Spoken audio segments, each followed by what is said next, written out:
हम किसी को 1000 रुपया देते हैं तो हमारे दिल में ये ख्याल आता है कि शायद अल्लाह हमसे बड़ा खुश होगा, जन्नत कंफर्म, राइट। और चाहते हैं कि जिस शख्स को हमने पैसे दिए हैं वो शख्स हमारा शुक्रगुजार हो, एटलीस्ट उसकी आंखों में तो हमारे लिए थैंक यू हो, राइट। जिस शख्स ने सियालकोट में सर्जिकल इंस्ट्रूमेंट्स मैन्युफैक्चरिंग की बुनियाद रखी, क्या कोई उसका नाम जानता है? जिसने स्पोर्ट्स इंडस्ट्री की बुनियाद रखी, कोई उसका नाम जानता है?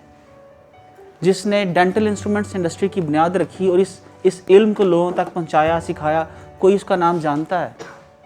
ऑब्वियसली हम लोग नहीं जानते। लेकिन क्या उसके कारखाने कुदरत के अंदर भी कोई ऐसा कैलकुलेटर नहीं है कि जो उनके नामा अमाल के अंदर जो पूरे शहर को एक इज्जत से रिस्क कमाना सिखा गए, उसके पास उनका क्या मामला होगा? तो एक तो गुजारिश ये थी कि हम लोगों को आज अगर पाकिस्तान को इस नॉलेज इंफॉर्मेशन एज के अंदर हमें इंडस्ट्री बनाना है, इसको जिस तरह से सियालकोट में डेंटल की इंडस्ट्री बनी, सर्जिकल की, स्पोर्ट्स गुड्स की, तो हमें नॉलेज शेयरिंग करनी होगी एग्जैक्टली वैसे ही जैसे हमारे बुज़ुर्गों ने की।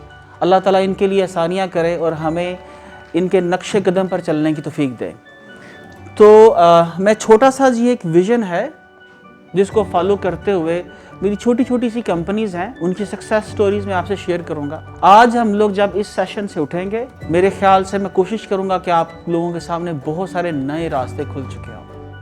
हमें नए रास्तों को तलाश करना है, नई अपॉर्चुनिटीज़ को तलाश करना है अपने लिए, इस शहर के लिए और इस मुल्क पाकिस्तान के लिए। ये पूरी ट्रेनिंग है मेरी 2-4 घंटे की, यूडीमी के ऊपर कंप्लीट कोर्स पड़ा हुआ है। अगर आप प्लीज़ आपको टाइम लगे तो उसको ज़रूर डिटेल में जाके देख लीजिएगा।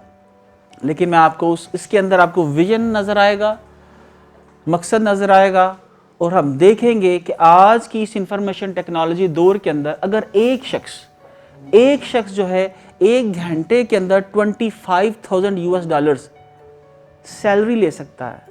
सुंदर पिचाई की 1 घंटे की सैलरी कितनी है? $25,000। आप 35 लाख रुपया जो शख्स घंटे के कमाता है प्लस शेयर्स वो होल्ड करता है, आप इमेजिन करो कि इस अल्लाह रब्बुल इज़्ज़त ने हमें इस दिमाग के अंदर जो 3 पावर का है कितनी पावर रखी है। हमें सिर्फ और सिर्फ हमें ये देखना है, ये शिफ्ट है। आज मैं माजरत चाहूँगा, इस थोड़े से मुख्तसर से वक़्त के अंदर मैं बहुत कुछ नहीं बता पाऊँगा, लेकिन ये एक सफ़र है जो हम लोग आज जिसका आगाज़ करेंगे। 2013 के अंदर भी मैं यहाँ पर आया, कोशिश की, लेकिन शायद उस वक़्त मेरी आवाज़ की गूंज ज़्यादा दूर तक ना जा सकी, आज जा रही है।